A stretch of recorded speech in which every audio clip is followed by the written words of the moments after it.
Oh, eto na ang ilang signs na mayroon kang sakit sa atay. Check mo ang sarili mo, kumuha ka ng salamin. Una, gawin mo to. Tumingin ka sa salamin at tingnan mo ang iyong mga mata.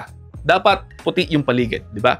Baka naninilaw na yan, i-check mo maigi. Kapag ka naninilaw yan, isa yung sign na pwedeng nagkakaroon ng problema sa atay. Tawag dyan, icteric sclera.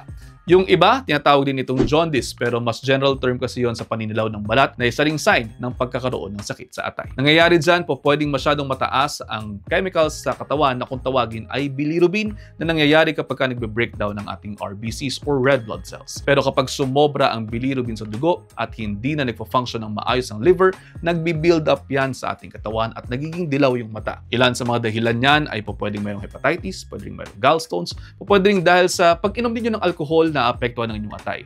May infection sa liver, pwede rin pong reaksyon sa blood transfusion, at syempre, pwede rin cirrhosis.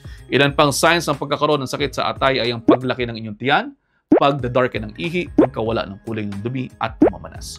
Marami pa talaga yan, pero yan muna dahil paubos na isang minutong hiniram ko sa inyo, but I hope you're all 1 minute wiser. Okay, pusuan kung may natutunan, and I'll see you next time. Ingat!